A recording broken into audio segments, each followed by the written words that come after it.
We took on this project because we believe in what's going on downtown. We believe in this building, this area, and we didn't want to see this building get knocked down and turned into a parking lot.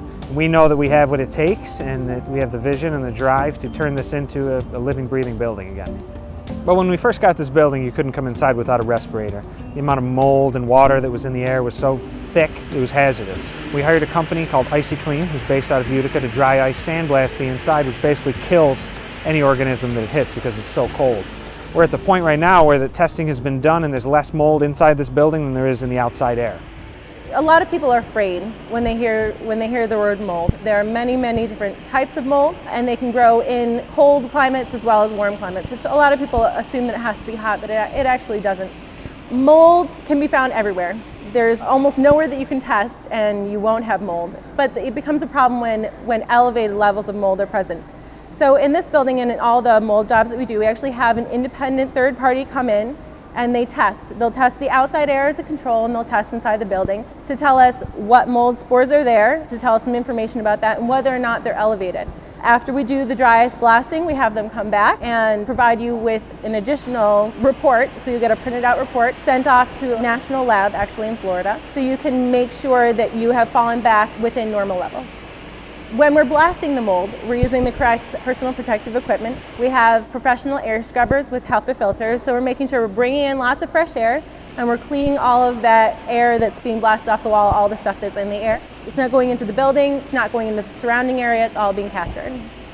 Dry ice blasting is a technique similar to what people might think of when they think of sandblasting or power washing, only we use dry ice.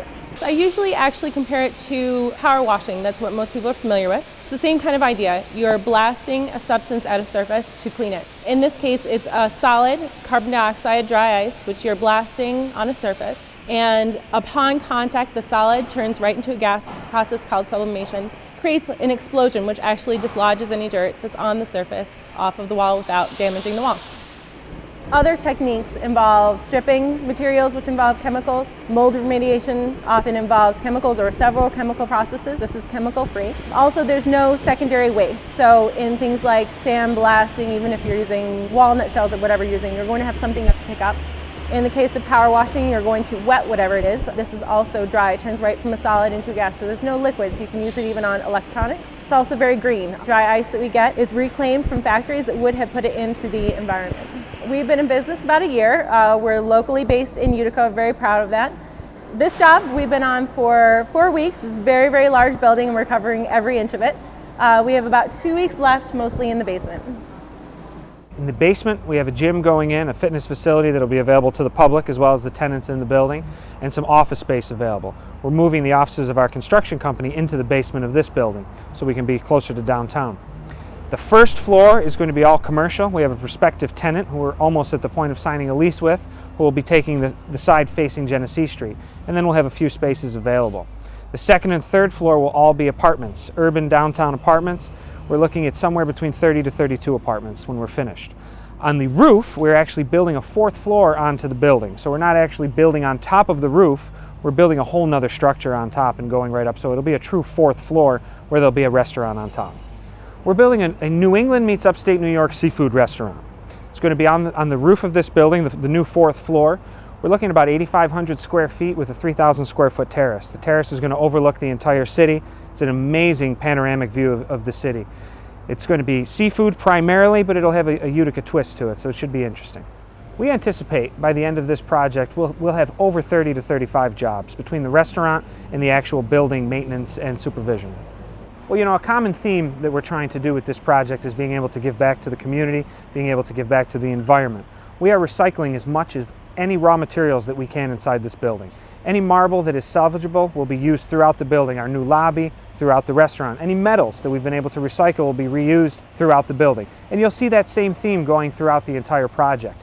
You know, in particular, the white marble that's on this building, it's estimated in the 1960s when this building was built, the actual marble structure that was put on cost over $1 million just to put in. It was imported from Italy. It was all hand cut and sent here and installed. So we have a total of 3 elevators that are going in. 2 elevators will be based solely for the apartments and 1 elevator will be only for the restaurant.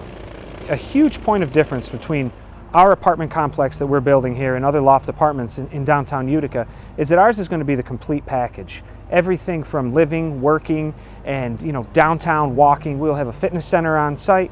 You'll be able to come upstairs, have dinner, have drinks, be out on the terrace, be able to walk to a hockey game, be able to walk to the theater, and it'll all be available here. We'll have indoor parking, outdoor parking, lockdown key fob access where the building will be secure after hours. We're going to have a dog walking area. We're going to be pet friendly. We'll have an area where you can go down, close the gate, keep your dog in there, and walk around, let your dog have some fun. So after seeing our success at Broad Street, the mayor came to us to see if we could help with saving this landmark downtown, which is why we came up with the name Landmark for the building, because it is a landmark and it's something that the city needed. It's an iconic building that everybody drives past, everyone knows it, and everyone knows everything bad that's happened in it. The city needed our help and we needed the city's help to make this happen. We're making this project real and making it be something that the city can be proud of once again. We are very excited about this project. The residential aspect on the second and third floor, we're trying to put together a project like you won't see anywhere else around here. The first floor with the business side of it, there's going to be some downtown spaces available that will rival anything in the city. The restaurant in particular on the fourth floor, for me, is the most exciting part of this project. If you go to Syracuse, you go to Albany, you will not find something like this with views like this.